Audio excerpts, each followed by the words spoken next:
today we're here really to explore Rome's urban and peri-urban food governance through the lens of the right to food.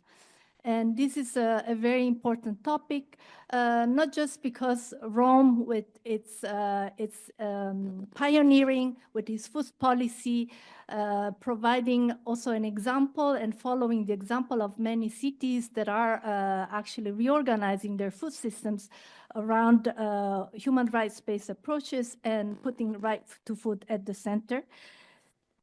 But also because this is just, this dialogue today marks the beginning of a series of dialogues that will be taking us around the world to learn about what other cities and urban and peri-urban centers are doing to improve food and nutrition security through the lens of the right to food and farmers' rights and human rights-based approaches. So, at this juncture, it is my great pleasure and honor to welcome Deputy Director General Maurizio Martina to deliver his opening remarks. Thank you. Thank you so much, dear friends, dear colleagues. I'm so happy to be here. Thank you for this opportunity. And let me, first of all, thank you, all of you, for this important meeting. It's a great honor to be here. And it's particularly mindful that we are holding this dialogue in the city that hosts FIO. There is a clear link between Rome and FIO, not only because there is this incredible building, but in the content of our mandate and also in the policy of these historically cities. And in all our activities, we need to connect the global with the national and the local level to build inclusive agri-food systems. And as Sarah and Clara mentioned before, I think we have to recognize that one of the most important mega trend we will have in front of us, not only now, but in particular in the future, will be this new link between urban and rural fields, between urban food system and rural food system. There is an important new dimension of this link, and we have to explore more in detail which type of tools we have to set up in the future for this new combination of factors. As we know, over half of the world population lives in cities, and this is a projection to reach 70% by 2050. And cities are not just hubs of innovation and opportunity, and they are also place of exclusion and also place of food insecurity. And so preserving this linkage between urban and rural area is crucial for sustainable agri-food systems, and it's crucial for the progressive realization of the right to food. And I would like to emphasize that for us it's not only important discuss all the aspects related to the preservation of this link. I think we have to discuss together which type of innovation we have to organize for this new dimension of the relationship between urban and rural food systems, in terms of dynamics, in terms of new models, not only in terms of in a conservative way, I think. This right, the right to food, demands that every person has physically and economic access at all times to adequate, safe, nutritious, and culturally appropriate food to lead and active and defining the life. And this means that we must work to ensure that food is available, accessible to all, including in urban and peri-urban area. We know there are several entry points from a food system transformation perspective to ensure right to food in the cities. Urban agriculture, green infrastructures, public procurement, reducing food loss and waste for sure, and also the incredible opportunity of the circular bioeconomy. But ensuring the right to adequate food in urban and peri-urban context also requires an inclusive, multi-level, multi-sectoral, and multi-actor governance. And I think we know very well this type of challenge in Rome, in particular.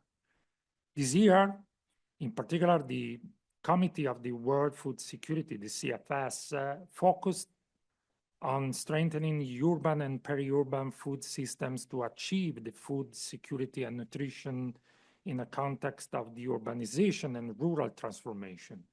The CFS plenary in October will endorse the policy recommendations based on the policy convergence process.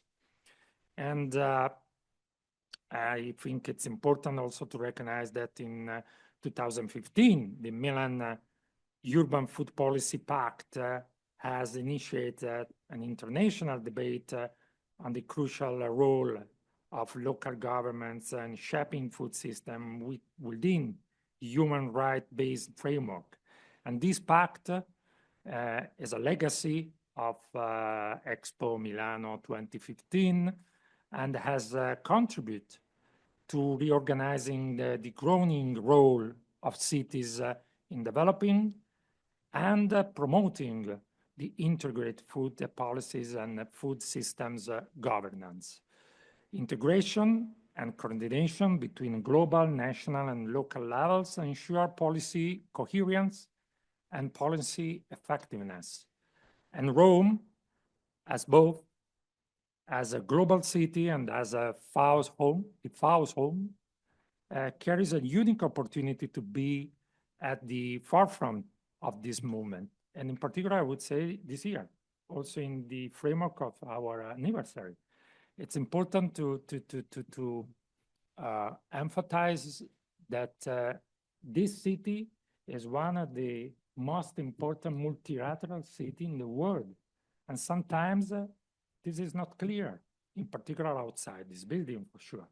But we have to show that this city can play a key role, a unique role, in particular when we speak about food security, but if I may, also general speaking, when we speak about the future of the multilateralism. Now, I would say this is the most important.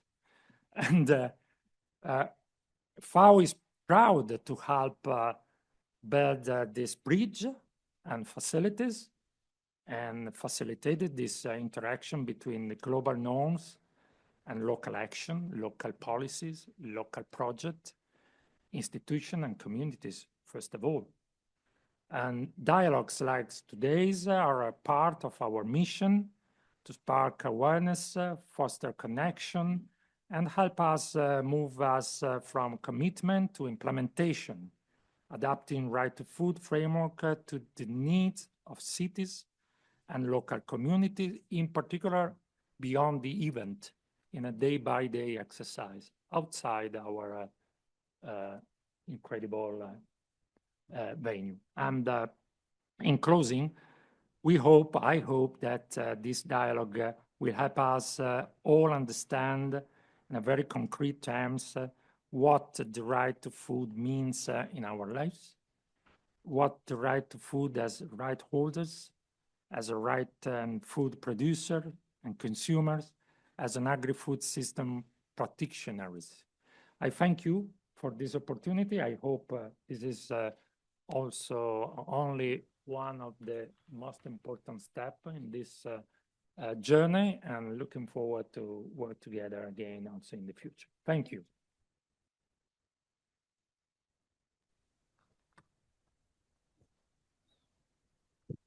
Thank you, Deputy Director General, for highlighting the interconnectedness and interdependency of urban and rural areas, but also highlighting the important role that policy and governance, multi-level, multi-actor plays.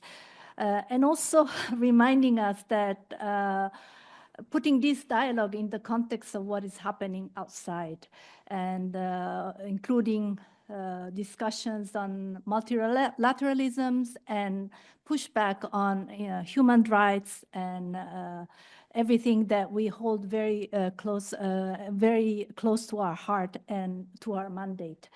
So now we are really moving to a segment where we will be understanding what specifically we mean by looking at urban and peri-urban food systems from the lens of the right to food. And for this, I would like to invite my dear colleague Juan Echanove, who's the team leader of the Right to Food team in FAO, to welcome him. Yes. Hi, Juan. Welcome him to go ahead with his presentation. Thank you, Juan. Thank you. Thank you very much, Clara. Can you hear me well? Yes, we can. Okay, and thank you, of course, to Deputy Director General for this opening. And hello, everyone. And thanks so much for joining us this afternoon in room. I see the room really full, which is great to see, but also we know that we have people from everywhere in the world joining us online. And let me start by saying, as Mr. Martina just emphasized, that the right to adequate food is an internationally recognized human right. And what I like to do in these 5 minutes is to bring this lens closer to the urban and peri-urban areas where this right, the right to food, is being, I would say, most profoundly tested. And yet, where some of probably the most promising shifts are beginning to take root, as we shall see later. Because the right to adequate food is not just about handouts. It is, again, as Mr. Martina just reminded us, the right of every person to have physical and economic access at all times to food that is adequate. Food that is adequate in quantity, in quality, that is healthy, that is nutritious, that is safe, culturally acceptable as well, and that is produced in a sustainable manner. And also, of course, without discrimination. So it's a very concrete human right. And this right to food is part of the binding international law, mainly the International Covenant on Economic and Social Cultural Rights. And it imposes 3 very clear, concrete obligations on states, including local governments. And those obligations are to respect, to protect, and to fulfill the right to food. But food systems are not abstract concepts. Food systems are very concrete because they are territorial. They actually unfold in neighborhoods, in markets, in the streets, even in kitchens, right? In the schools, in communities, in households. And today, over 1.7 billion food insecure people live in urban and peri-urban settings. And these are not only places of consumption, but increasingly, these are places of vulnerability. These are places of exclusion and even places of contested governance. And I guess this is why this dialogue series we are beginning here in Rome, it's so important. And Rome is a city, as Mr. Martina mentioned, that is both the epicenter of global food governance, but also a living example of local commitment. And we'll see a lot about that today, because Rome has embedded the right to food in its food policy. And as we shall see later, has created, for instance, a food council. And it's actively engaged with civil society in shaping a more inclusive food system. And this makes it not only symbolic, but strategic to start this dialogue here, where the global and the local actually meet. But let me also add the role of the local governments is not just operational in pursuing the right to food. It is really central. Because local governments, as part of the state structure, they also have this obligation to protect, to respect, to fulfill the right to food. And I would add that they are probably positioned in a very good place to translate these obligations through the local realities, through the local lens, especially when those realities are shaped by intersecting vulnerabilities like discrimination, like the necessity to include gender, disabilities, age, ethnicity, and elements such as informal work, housing, mobility. And let me add that the evidence shows us that local governments sometimes face issues to be able to work in ensuring this right to food, such as lack of clear mandates in some countries or fragmented policies. Very often, financial means are very limited at local level. There is also sometimes issues of lack of coordination or problems in terms of accountability mechanisms. And also very often there is limited capacities or even very limited human rights awareness at local level. But I really want to be optimistic because despite this, we have seen, as we were preparing these dialogues, that there's situations where local governments are really stepping forward and very often pushed, I should say, by civil society.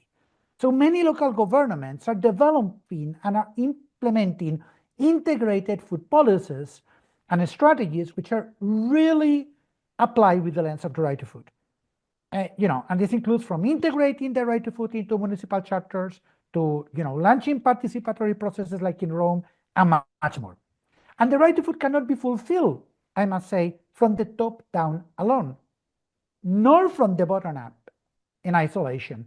It really requires bridges, a word that Mr. Martin also mentioned.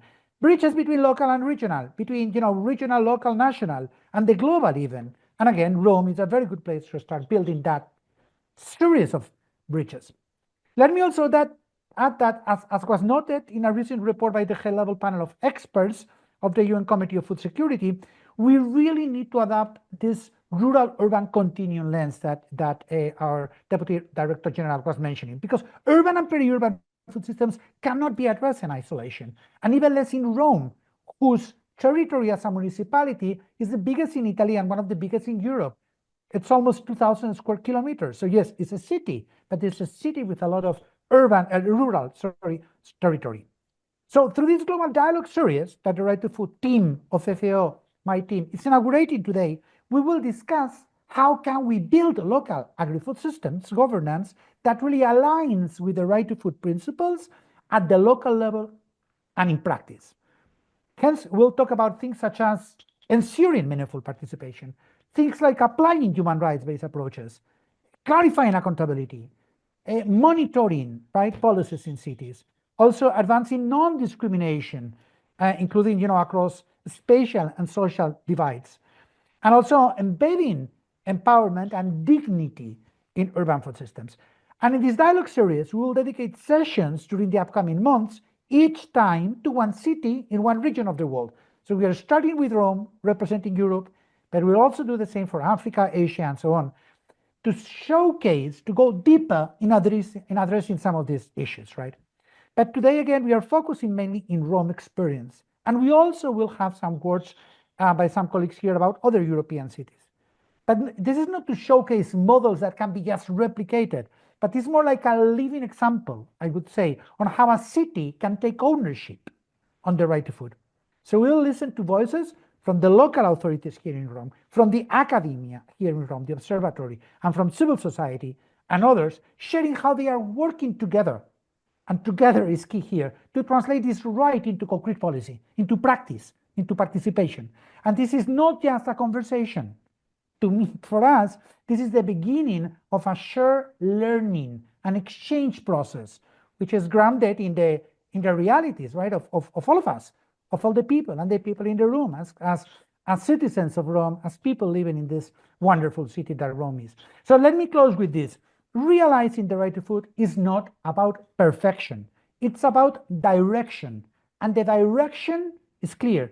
We need food systems that are not only sustainable and efficient, as they should be, but also inclusive, just, rights-based. And local governments are absolutely essential to that transformation.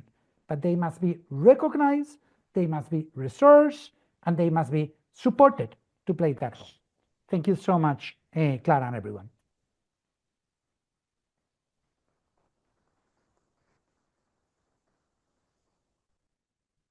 Thank you so much, Juan. I think your talk really helped us to not only to break down what a right to food perspective means, but also in practice. So what are some of the elements that are needed from the perspective of policy or the actors that need to contribute and need to be at the table, but also the benefits that it can bring to food systems and in the way they can deliver beneficial outcomes for all people, regardless of their condition, their status, their ethnicity, their gender. So really, I liked what your last quote when you said that it's not about perfection, it's about direction. So I really be using that moving forward. For the next segment, I think I leave now the floor to Lavinia Ferrari, who's the public affairs advisor at Future Italy, who's going to moderate the next segment of this dialogue. And I will enjoy, as a participant, what comes next. Over to you, Lavinia. Thank you, Clara. And now moving to the specific context of Rome, we will switch to Italian. So, vi ricordo soltanto una prima informazione logistica. Let me just begin by saying that you have English simultaneous interpretation on channel 1 and Italian on channel 3. Let me immediately give the floor to Francesca Felici, who is a researcher at the Observatory. Il microfono troppo presto. Prego, Francesca. Ok.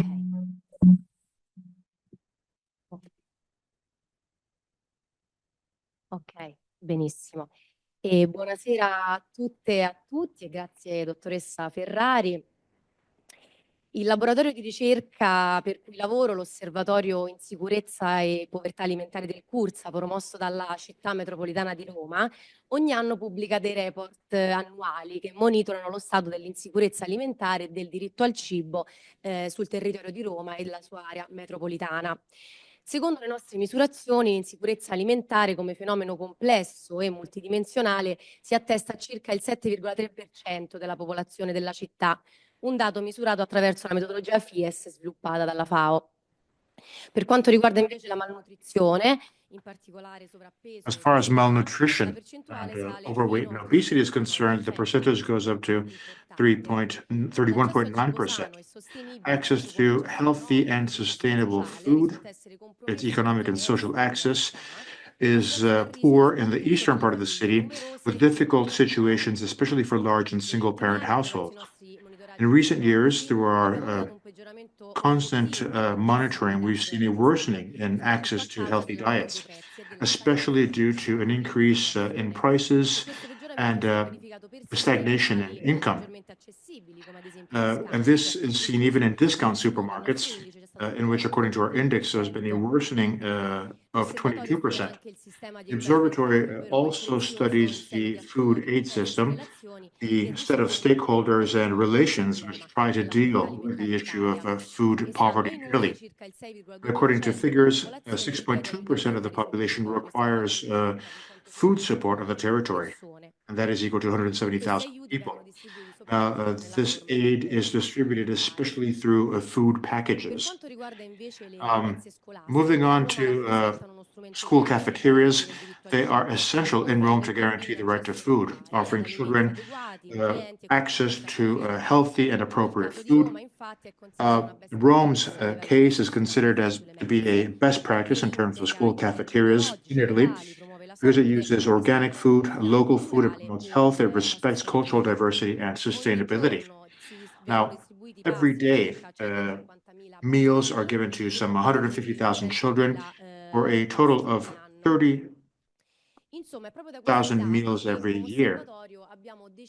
Now, thanks to these figures, our observatory decided to focus on the concept of the right to food. And in 2023, we launched a campaign so as to be able to include this right in the statute of the municipality of Rome and its metropolitan city. Our observatory And as researchers and activists, we feel that the right to food isn't just the right to adequate and decent food, which respects our social, cultural diversities, as Juan was saying, is a guiding principle that can transform the entire food system, making it sustainable for the environment and fair for people. The urban strategies to guarantee the right to food should go beyond the assistance-based approach. They should envisage a rethinking, a restructuring of the mechanisms within the food system. This can be achieved by improving our food environments, by creating accessible shops and value chains physically and economically, and promoting food education. Now, all of these examples I have mentioned aren't just focused on the poorer sectors of society. These are factors that have different impacts on the nutrition of all of us. In fact, far too often, healthy and sustainable food is a privilege and not a right that every individual should have. In conclusion, food insecurity should not be considered to be a phenomenon which only affects a part of our population, namely the ones who suffer due to food poverty. It is something which affects all of us.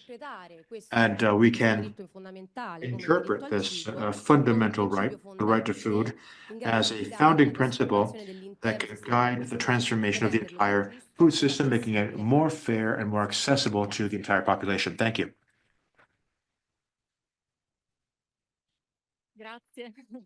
Grazie Francesca, perché Thank you, nonostante il tempo Francesca. a disposizione, Despite the time constraints, you were able to give us a clear explanation regarding the challenges we still face, despite all of the efforts we're working on, even in the global north, and not just in other parts of our planet. So thank you very much indeed for your participation.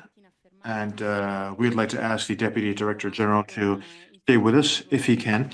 We can now move on to the following round. And at this point, I'd like to ask the Councillor of the Municipality of Roma, Trinidad Melito, to join us, along with the Metropolitan Councillor, Tiziana Pirovini, Davide Marino, the Scientific Director of the Observatory on Food Insecurity and Poverty of Rome, Fabio Ciconte, President of Rome's Food Council, and Mario Marino of the Secretariat of the International Treaty on PGRFA to join us, along with the Councillor for Agriculture, Environment and Waste Cycle of the Municipality of Rome, Sabrina Alfonsi. Please join us.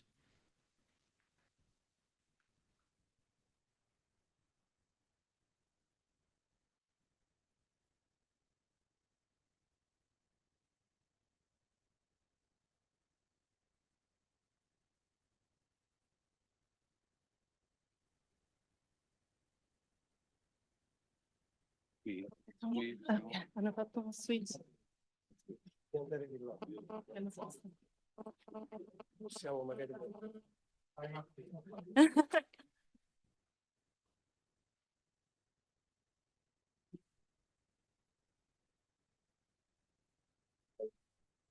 Mario. Dov'è la... Chi mi impara il cinese?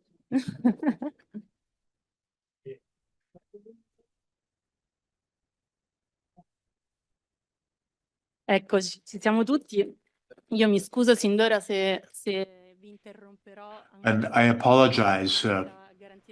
I will have to interrupt you at a certain point, but I have to make sure that we are aware of our time constraints. I'm sure you'll be very clear in conveying your message despite the time constraints. Let me begin with Ms. Melito. Now, we know that certain Italian cities, including Bologna, have already included the right to food in their local statute. Why is including this right in the Statute of Rome so important to you? Thank you. Good evening. It's a real honor for me to be here. Allow me to thank the FAO for having organized such an important meeting. And I also wish to thank all of the speakers, the ones who all have already taken the floor, beginning with Maurizio Martina. Thank you for your constant effort to establish a dialogue between institutions, citizens, and the academic sector on a crucial topic, namely the right to food. A year ago, in February 2024, we met in the metropolitan city of Rome together with Ms. Gugini and Mr. Marino to discuss this very topic. Also because with the municipality of Rome's commission, we have started to review our statute, and our commission has now suggested introducing the right to food in our local statute. And I think it's safe to say that we established a very healthy dialogue, although the statute still hasn't been amended yet in our municipal assembly. But this is a very important process that we have begun.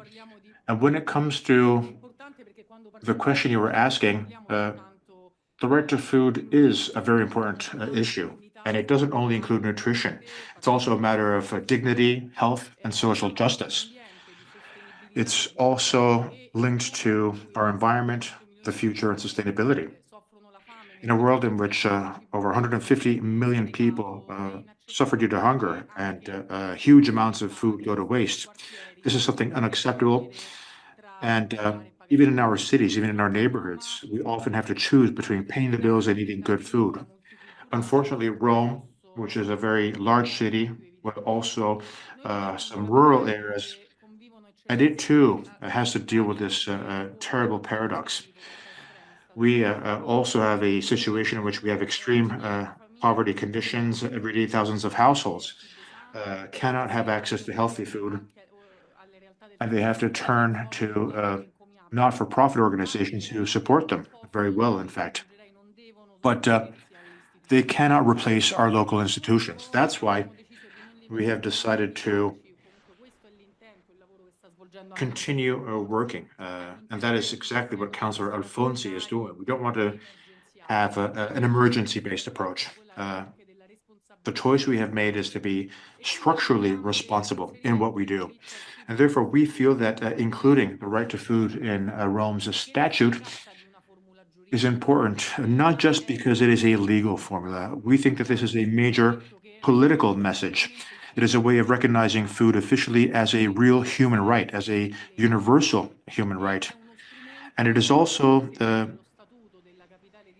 a way to make sure that the future local governments will work to make sure that no one is left behind. Now, what we mean by the right to food is that we have to guarantee that everyone has access to healthy and sustainable nutrition, which is also culturally aware. It's also a way of countering inequalities, which make food a privilege rather than a right. These inequalities are both economic, territorial, and information-based. That's why our suggestion to amend our statute, and we are coming in second place after Bologna. We have a very complex methodology, and therefore it isn't just a way of announcing a principle. We want to turn it into real policy, and we have to coordinate our activities with the not-for-profit sector. We want to make sure that we strengthen these solidarity-based networks we have.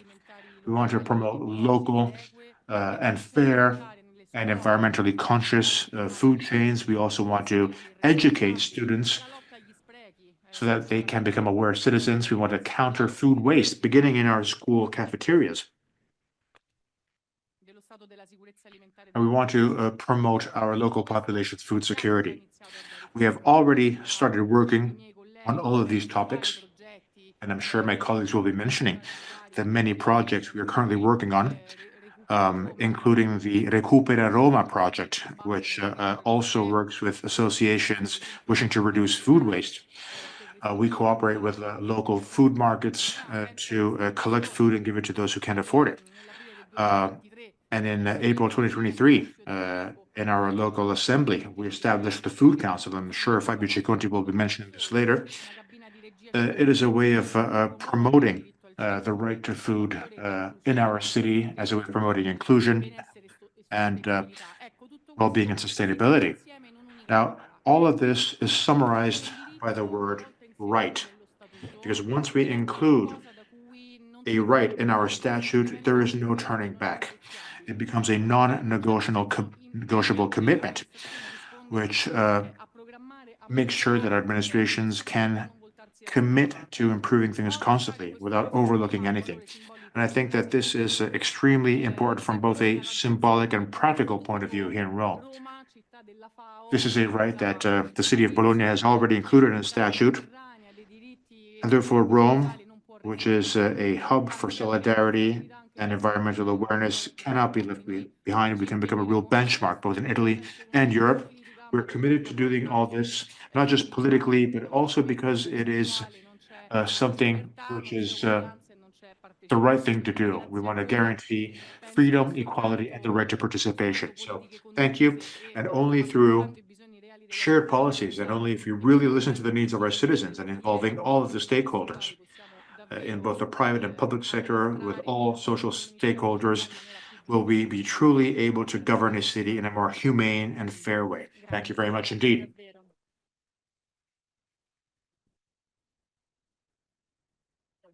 Thank you for Rome's commitment. Thank you for having mentioned the many stakeholders involved in guaranteeing this right. And as far as the multi-level governance element is concerned, we'd like to ask Ms. Biolghini, Councillor Biolghini, to take the floor now.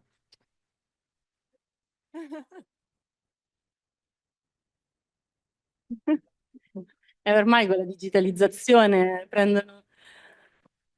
Eccoci qui. Allora è emerso anche dal discorso che faceva la consigliera Melito.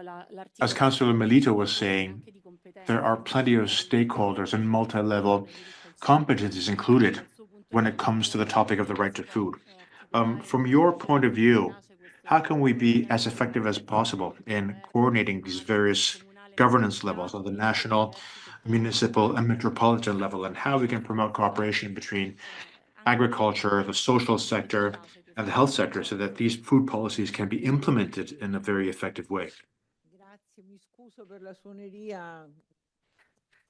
Thank you very much, and I'm sorry my phone rang just a moment ago.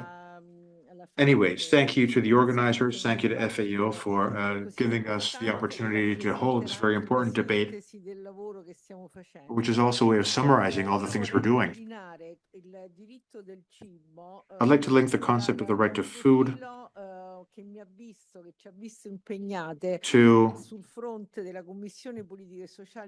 the things we've been doing in our political and social commission, the Municipality of Rome, and when it comes to the Equal Opportunities Committee of the Metropolitan City of Rome.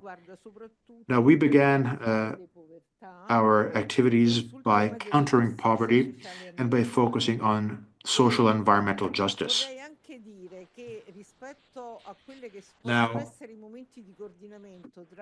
as far as coordinating our efforts between the Municipality of Rome, the Metropolitan City of Rome, the regional government, and the state, things haven't always been very successful.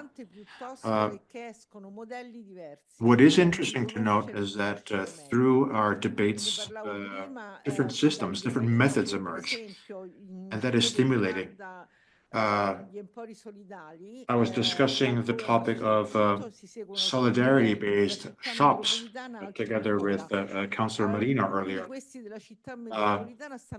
Some of the models that we have been developing in the Metropolitan City of Rome have led to empowerment activities, which focuses on local activism, with customers buying through subscription cards, but it's also a way of truly sharing experiences. And it's similar to what we were able to achieve with our time bank, for instance. By doing so, we really focus on people who are aware of the importance of solidarity and how important it is to buy through these networks we create. but it's also a way of questioning what we can do personally. And by learning new things, by acquiring new skills, we can improve in our professional life, we can choose new jobs. Which brings me to the topic of social agriculture, social farming, which is something that we started dealing with over 20 years ago, when the province of Rome existed. And back then we created the form of social farms. There used to be 96 back then, 20 years ago. And the concept of social farms was something which was really driven by people who were disabled. For example, we have some very interesting experiences in the Valle del Sacco area, where farms were established in a previously abandoned area. And through social farming, we really were able to focus on the dignity of people, allowing a number of people to become farmers and producers. We also have the example of the Garibaldi Co-op, a 30-year experience focused on people with autism. They've been able to open farms and restaurants, working with their families, creating solidarity-based networks. We have also acquired plenty of experience on agricultural nurseries, which focused on educated children and their families, of course, on the value of food, seasonal food, and how food can be used without waste. We taught creativity, proportions, colors, flavors. These were really extraordinary experiences. For example, in one specific agricultural nursery,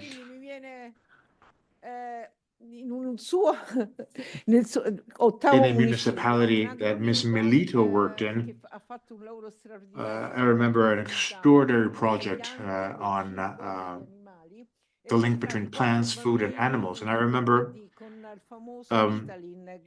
4 children in particular who were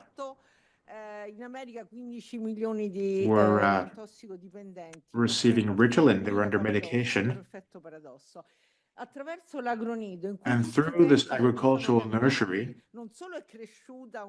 we were able to raise awareness amongst the children's families on the importance of eating seasonal products. And the 4 children I mentioned were able to get rid of the drug they used. They were able to avoid becoming addicted to Ritalin through a very important guidance process. And therefore, food farming can be extraordinary in terms of offering rehabilitation.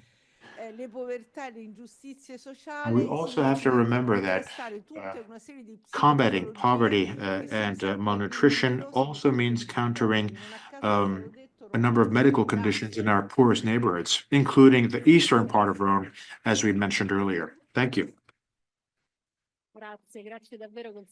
Thank you very much indeed, Councillor, for the many examples you mentioned, despite the time constraints. Grazie davvero. Presidente Ciconte, il Consiglio del Moving on to Mr. Ciconte. Tell us about the Rome Food Council. How did the experience start, and what is its role in promoting policies on the right to food? And what are your decision-making processes? How do you solve any conflicts you face? It was back in 1980 that we began. But first of all, thank you to the consortium and to FAO for organizing this event. Thank you for giving us the opportunity to share our experience, the experience of the Rome Food Council. I was trying to remember the various phases which brought us here. And I remember when Davide Marino called me back in 2019 or 2018 maybe, and he tried to get me to think about Rome's food policy.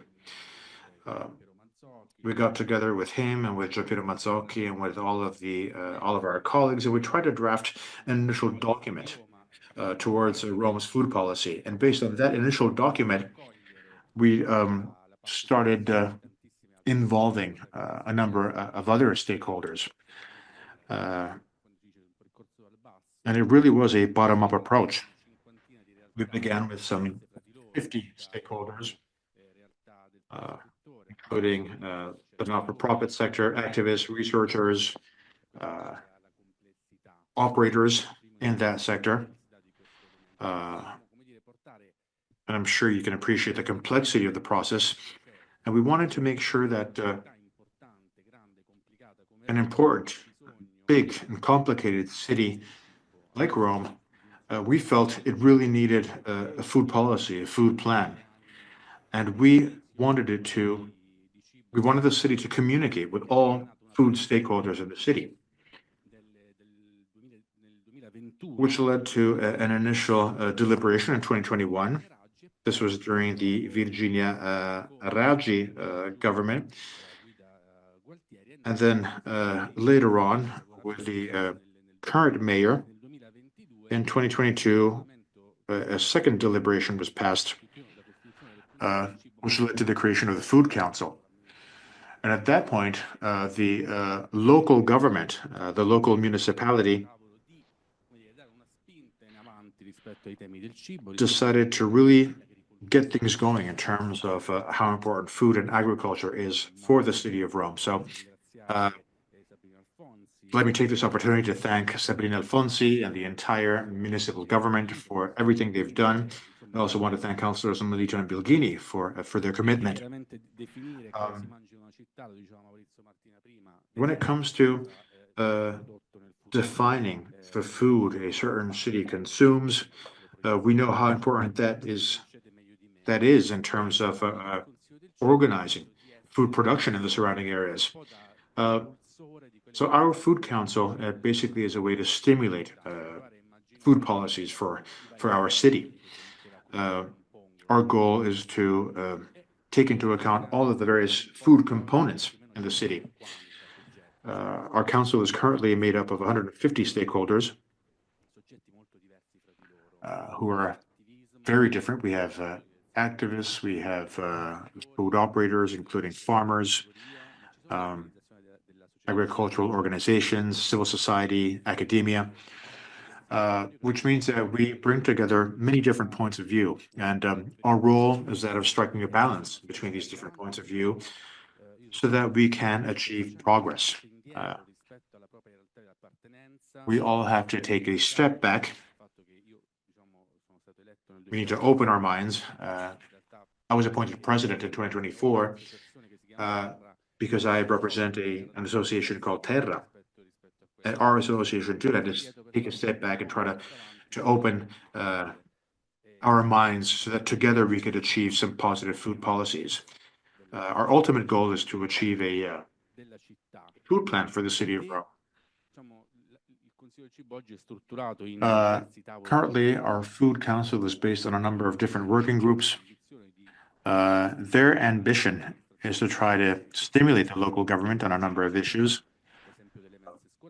including on how we can improve our school cafeterias with the 150,000 meals we serve every day.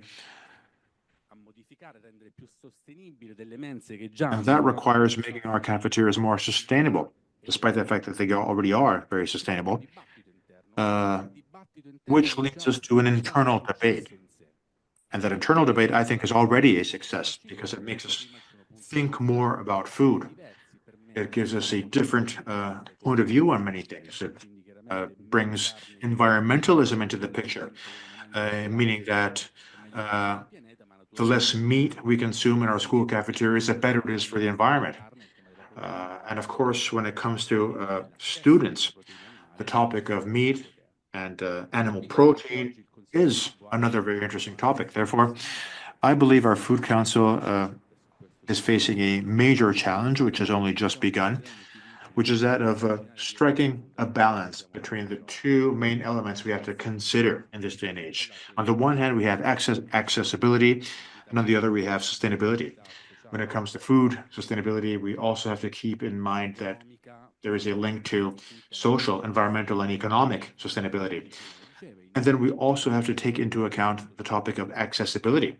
As Francesca was saying earlier, the observatory's research shows that the situation in Rome is very difficult. Therefore, we need to try to find the right balance between accessibility and sustainability. And we need to have a far-sighted approach. We have to think of things in the long term. We cannot solve all of our problems in a matter of months. And I'm sure that given our expertise in our council, I think that we can achieve very many important things, which can also be an example to other cities. Thank you.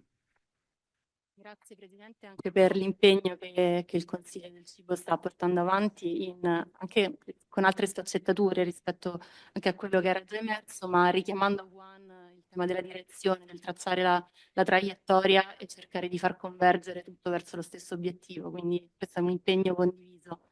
Grazie ancora. Professor Marino, l'Osservatorio sull'insicurezza e la povertà alimentare di Roma, di cui lei è direttore scientifico, come sta contribuendo, può contribuire anche in futuro al monitoraggio e alla valutazione dell'efficacia delle politiche, perché poi questo è uno dei grandi temi, la valutazione dell'impatto delle politiche per lo sviluppo futuro e per gli interventi che vengono realizzati sui territori. E quindi un po' il ruolo anche della ricerca in generale, come si può contribuire a livello allargato attraverso la ricerca a garantire dei diritti fondamentali. Buonasera a tutte e a tutti.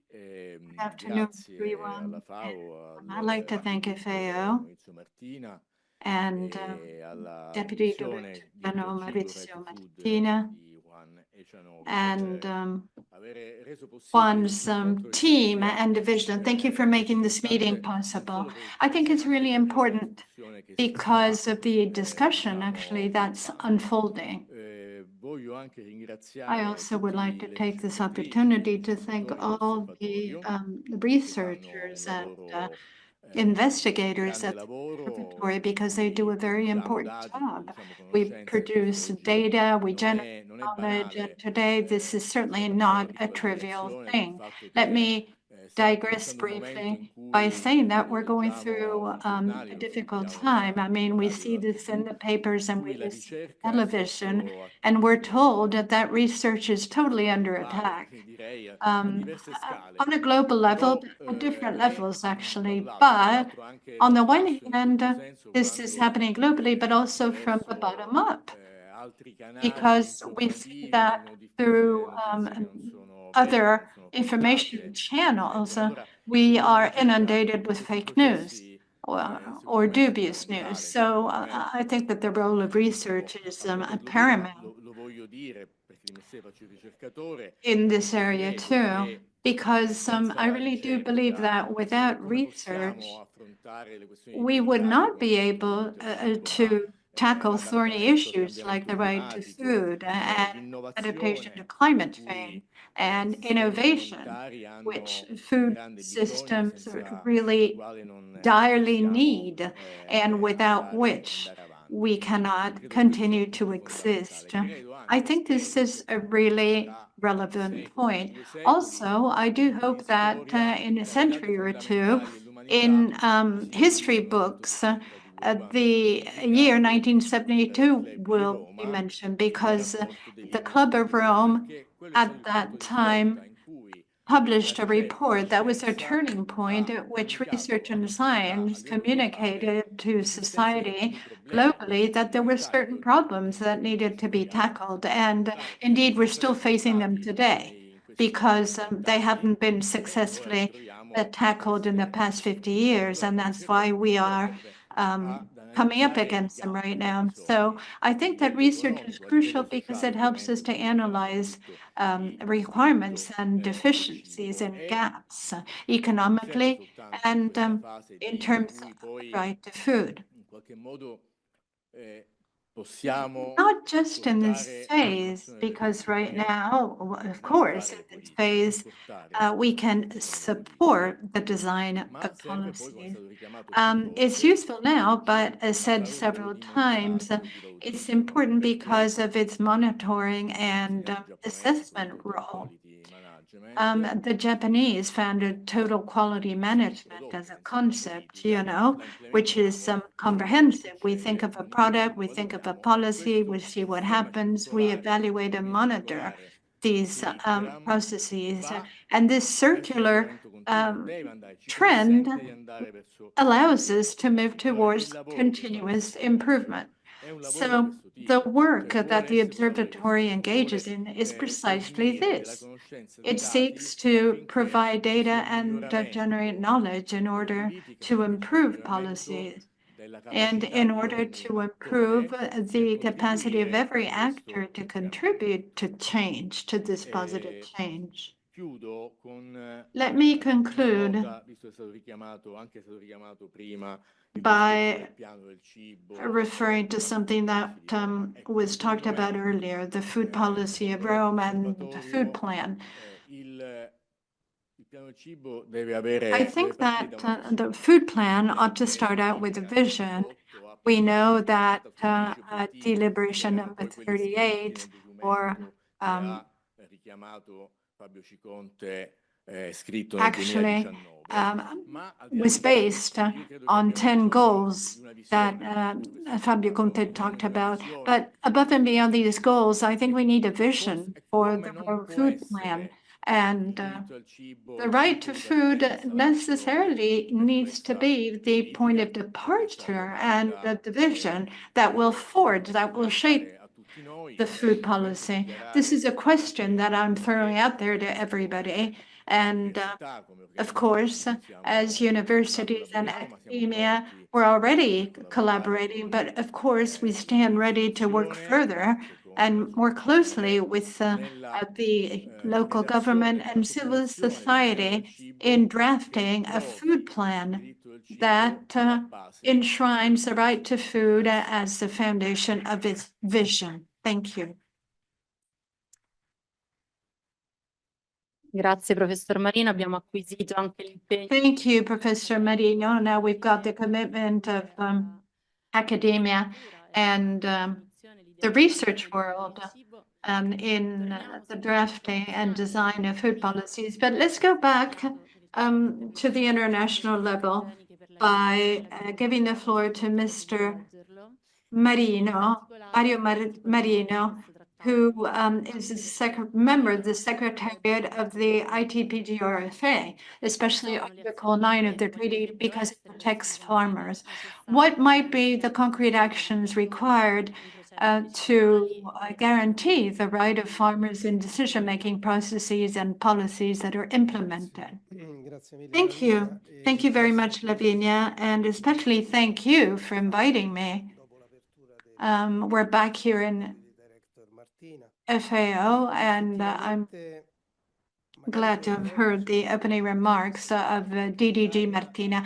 I think a couple of words ought to be said about the treaty, because Italy was one of the few countries that ratified the treaty very consistently, and ethically it really felt that it was its responsibility to provide for the conservation and sustainable use of plant genetic resources. And it still has a very important role to play in the activities of the treaty. Now, we're talking about the right to food. Frankly, we need to recognize the right of farmers here and the right of local communities. Maybe we need to broaden the scope. Maybe we need to also include indigenous people I don't think that there can be a right to food without recognizing the activity of farmers as custodians of plant genetic resources.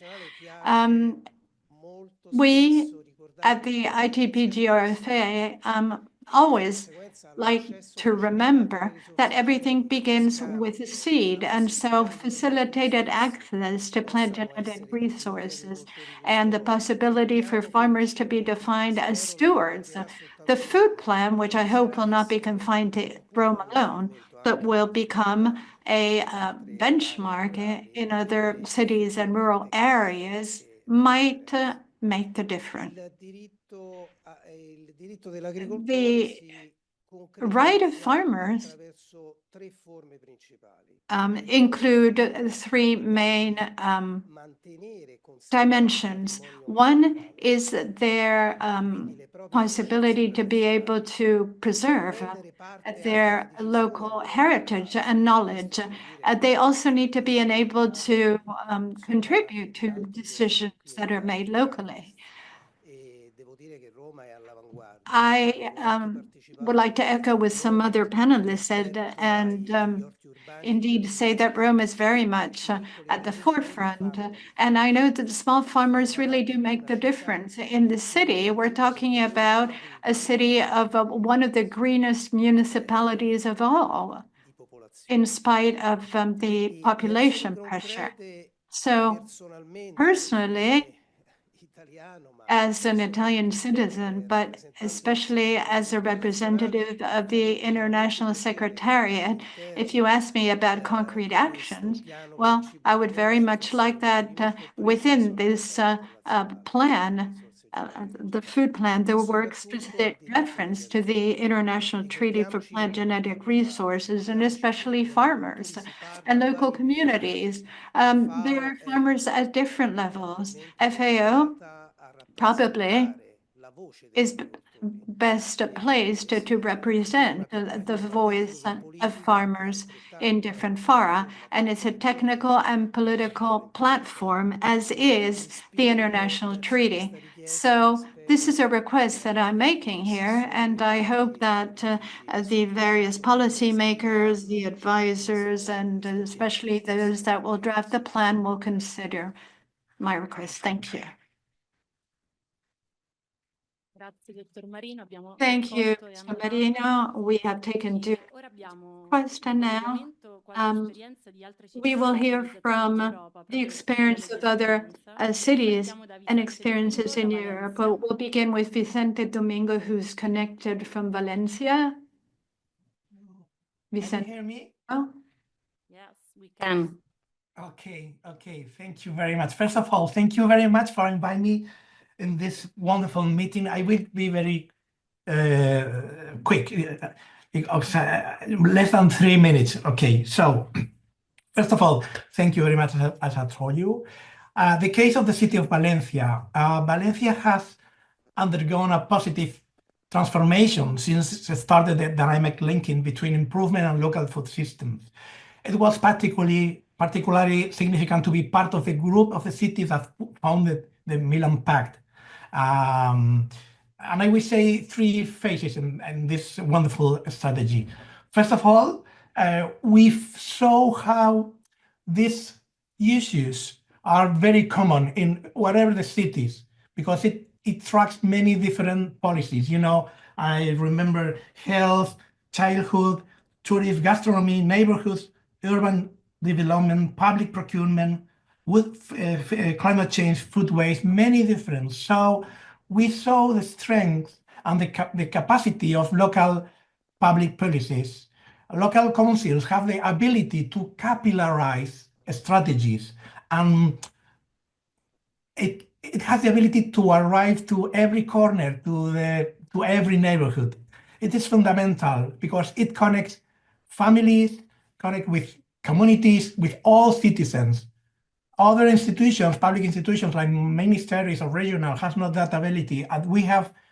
It's very important for us to have this possibility. Phase number 2. Today, almost 10 years later, the results of those initial proposals can be seen. the menus in schools have changed because there was a local and regional push in the way to how to change all those menus in the schools, and the whole menus in the schools of Valencia are under a new law that we be part of that pushing, you know. Public procurement protects small producers and local production. Policies against food waste are a reality now. Since a couple of months, we have a new national law, very, very active and very pioneer, you know. There is a participatory structure between many different administrations, and they has always the objective to protect all these common spaces, you know. And phase number 3, the future. What we are discovering, not only in Valencia, but I'm sure in many other cities, is that an agriculture and agri-food system, especially the urban ones, involve many areas of knowledge. It is very gratifying to see how... Grazie Vicente, perdonaci, ma dobbiamo chiudere. I'm really sorry, Vicente. We need to conclude and move on to our French colleague. Forgive us for interrupting you. I'm so sorry, but we're operating under a very tight schedule. So, and now I'd like to connect to our colleague from Montpellier. Hi, hello. Can you hear me? It's okay? Ok. So thank you so much to the FAO for the opportunity you give me today to share with you this experiment which took place in Montpellier 2 years ago. This is an experiment of food democracy which tries to ensure an access to healthy and sustainable food to everyone, and we try to really break with the traditional food system which is based on charity and redistribution of food surplus.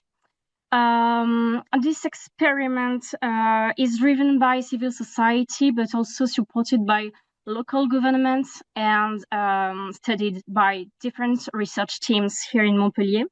And it's based around different values such as dignity, choice, and participation of the citizens in the food system at the local level.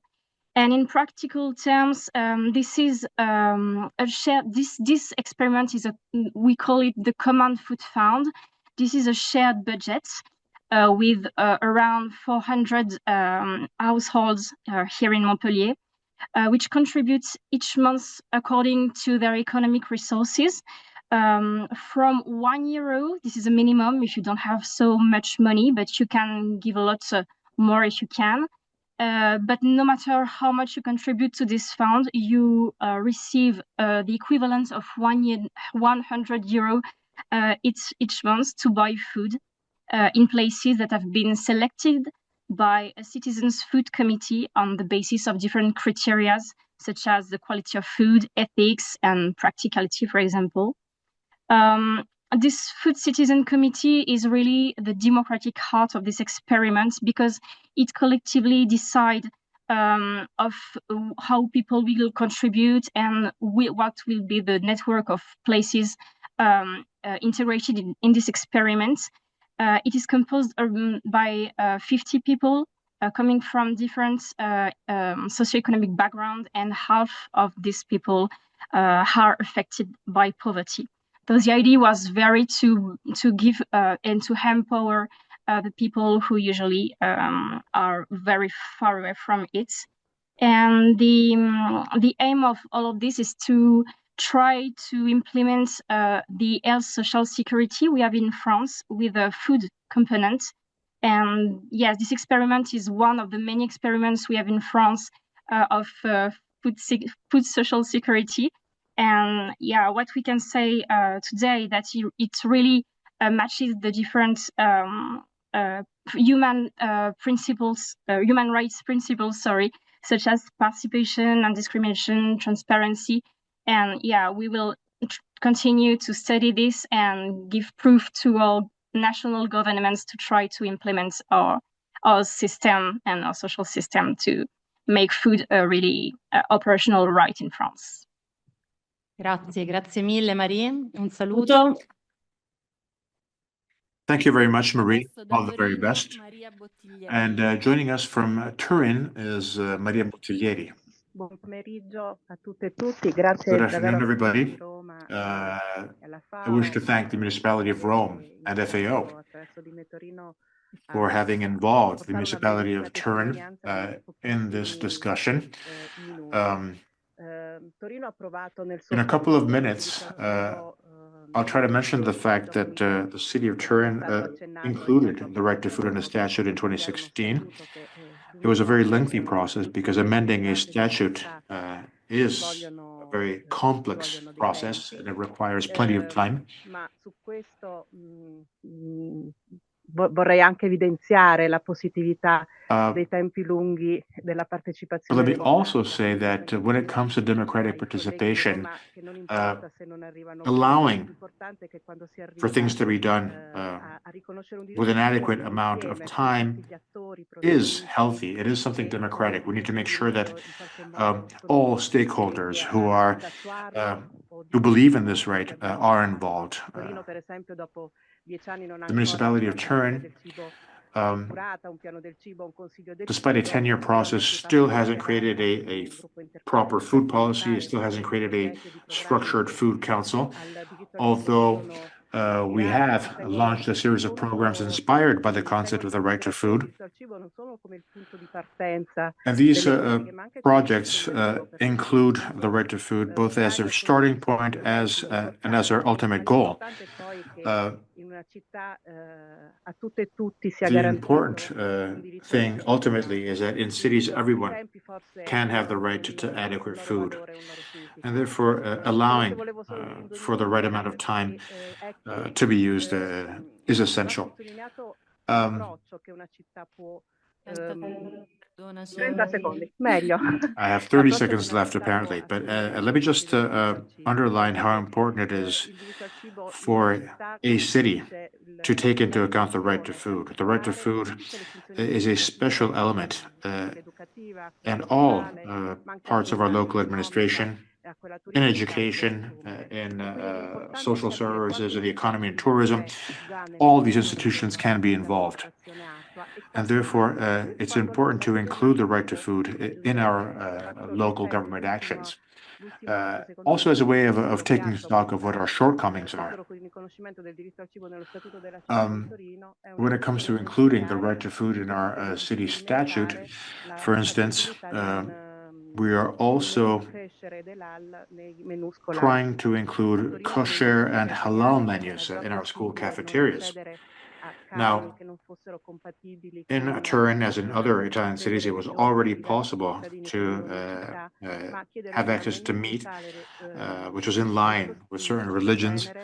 But actually including this concept in a statute means recognizing the right to accessing acceptable food and giving it cultural and religious importance for all of our citizens. Thank you for describing how inclusive the city of Turin is. Thank you very much. And the final experience we'd like to share is Giampiero Mazzocchi of the network of cities for food.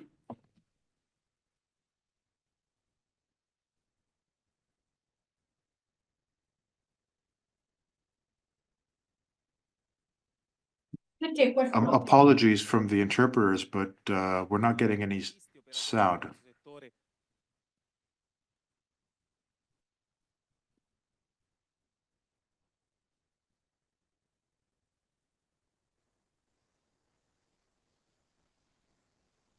Prova? Ok. Scusatemi. Rinizio. Rappresento la rete italiana I represent the Italian Network for Local Food Policies, which brings together 700 stakeholders, activists, policymakers, and we have set up an observatory on both Italy and Europe The topic of the right to food is becoming increasingly important for many cities, as we've heard, although it's often complicated when it comes to turning this concept, this right, into actual policies. And therefore, the risk we're seeing is that it's difficult to implement these ideas in tangible ways. But at least we're increasing awareness. And then we also have to deal with lots of pressure, which opposes achieving the right to food. We have different sectors in the agri-food value chain, which don't often cooperate. We have to focus on the importance of agriculture and the right to food, which is something that previous speakers have already mentioned. And we feel that it's important to give adequate importance to production when it comes to the right to food. We have to make sure that farmers produce and receive adequate income for their work. And it's also important to guarantee the right to food in all stages, all the way down to consumers. And there are plenty of political tools that local administrations can use, especially in this day and age in which welfare and social programs are being dismantled. Therefore, it's important to raise awareness and to promote information regarding what it is we do have available, which can actually foster the concept of the right to food so that we can create more sustainable and healthy food. Thank you very much to Gianpiero Mazzocchi. We have reached the end of this important meeting of ours, and it's an honor to now give the floor to Councillor.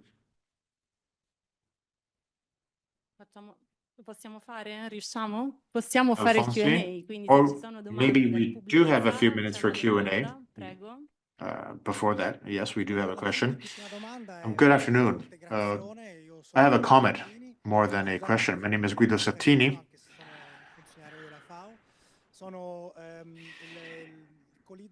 I am the co-leader of the FAO group on urban food system. I work with Corinna Hobbs. Let me just mention the fact that FAO has been working on these topics for over 20 years. We have supported plenty of processes on the global level. We have also accompanied the Milan Pact from the very beginning. And among our support activities to countries, we also work on promoting a systemic approach to the food system. We try to make sure that we understand the whole picture when it comes to food, from producers to consumers. We focus on urban agriculture, public procurement tenders for food, green areas. And in fact, we also have the Green Cities Initiative, which is working together with the municipality of Rome. We have created a library in Villa Pamphili here in Rome. So what I wanted to say is that the right to food is a very important part of our approach, along with other things such as inclusivity, socio-economic aspects, shock resilience, and other elements which are essential when it comes to transforming food systems. I'll leave it at that. I just wanted to add these concepts to underline the fact that FAO has been working on these concepts for at least 20 years.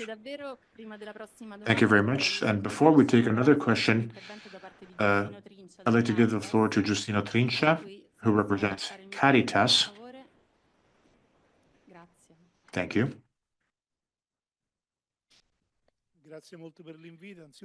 Thank you very much for inviting me, and I wish you all a happy Easter.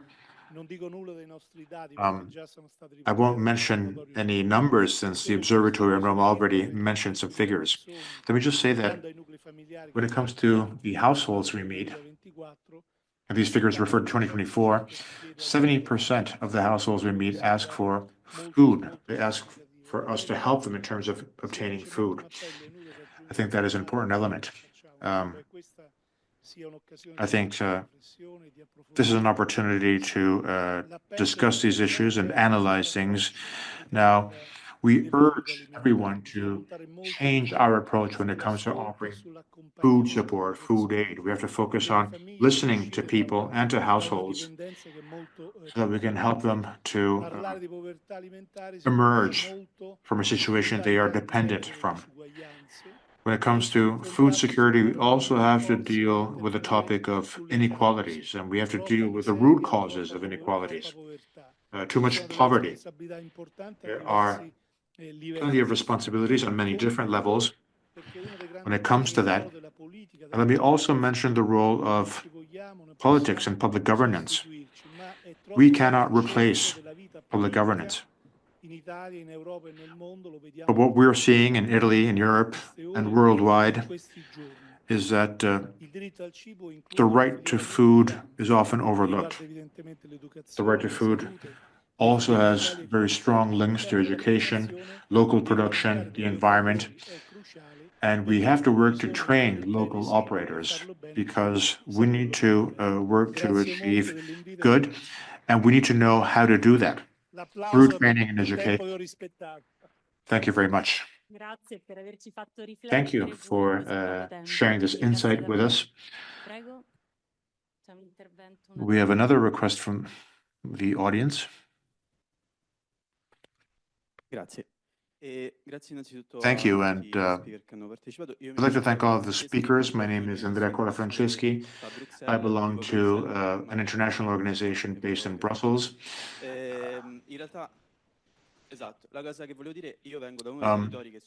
I come from a local neighborhood called Tor Bella Monaca. I haven't lived there for 2 years. I used to work with a local association called Nana Roma, and the situation was very difficult in the neighborhood. And already in 2021, there were plenty of people who took advantage of poverty as a way to get elected, as a way for politicians to get elected. And I think that the topic of poverty and food insecurity and the way it can be exploited to get elected is a topic we have to deal with. My neighborhood is in the eastern part of the city, and you mentioned in your findings that Eastern Rome experiences plenty of problems. And what are the policies you have in mind for the eastern part of Rome as a way of promoting the right to healthy and sustainable food? Grazie. Non so, l'assessora vuole prendere la parola? Would you like to respond to that, Councillor? Yes, thanks very much. Thank you for invitation, and thank you for having promoted this moment of reflection for all of us. I think this is a way for us to try to translate words into political measures on our political agenda, leveraging on the good practices that are developing or being developed. Let me just say that up until 15, 20 years ago, the whole issue of food policies and the right to food was not an issue at all. It was not an item on the political agenda of local authorities. And so obviously, we have to not just consolidate what's happening already, for example, through the network of Italian cities that we're part of. Not only through all this, but we need to politically evaluate the fact, the importance of the fact that cities today are beginning to enshrine the right to food on their political agenda. It's actually not an agenda, but it's an expression of the policies that need to be implemented in cities, because when we speak about food, we're talking about many more things than food. We are alluding to relationships or relations, because food poverty, unfortunately, is often accompanied by social poverty. We're talking about farmers and short supply chains and the need to protect our soil, the need to address climate change. So this is a lens or a magnifying glass through which we have to envisage or design all of our policies. And that's why it's so important to make sure that the right to food is part and parcel of statutes of cities. It's not just a bureaucratic matter. I remember when the movement for the right to public water in Rome led to this right being enshrined in the Statute of Rome. So that meant that the whole of the political and administrative sphere had to reckon with a right that was finally enshrined in the charter. And I'm really grateful to Ms. Milito and others who have been working on this. I, of course, completely agree. It's not really important to see when we fulfill our goal, but how we get there. So let's do this. But once the right to food becomes a part of the statute of our city, we're actually no longer looking at the issue of food from the point of view of a handover.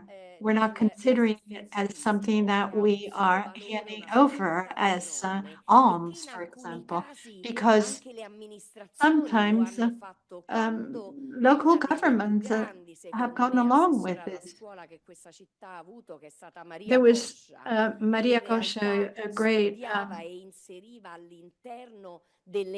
counselor, where she had in her portfolio education, and she made sure that there were principles that were introduced in schools, principles based on ethnical menus, for example, and culturally appropriate food to be served. There was a great political clash, of course, when she actually made that proposal. The right wing became very aggressive and objected to this because they basically felt that we needed to uphold the Roman menu, and if anybody moved to Rome, they had to adapt to what Romans ate. But she was the one who started raising attention or awareness to the calorie intake, the daily calorie intake, because not everybody had that, especially in the outskirts. So her policy was very much at the vanguard and the cutting edge, but still the approach was one of a handover. And although she was pushing for a broader vision, that was still the approach or the lens. Instead, I think we need to take things a step further and look at the right to food in relation to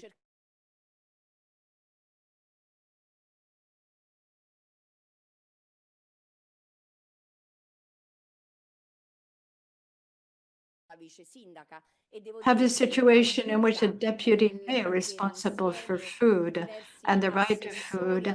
And this helps because everyone can be brought together and can work around that. But instead, we kept it. We kept the right to food as part and parcel of the portfolio of the agriculture department. And I think we did a good job because Rome was called upon to really recognize its farming origins. After all, there are vast agricultural areas within the city, and the population of Rome is coming together once again. And this through, for example, community-based urban orchards or vegetable gardens. This brings people together, as do the energy communities. And this is an important tool. We need to look into it. We had neighborhood committees at some point. We had centers for the elderly, and that was part of the past. And now people are coming together because they are claiming or calling for your realization of certain primary needs, and they are looking to sustainability, and they have a sustainable vision of a big city like Rome. So I think that we need to look at things in this light, and the food needs to be considered in all of its dimensions. And it needs to be supported by a different policy. This way, I think we will be able to make a difference. We have the tools, for example, the Food Council, we talked about that earlier. We have a sound structure because it was built from the bottom. And I think we will be able to make a quantum leap if we really do focus on the points that we alluded to.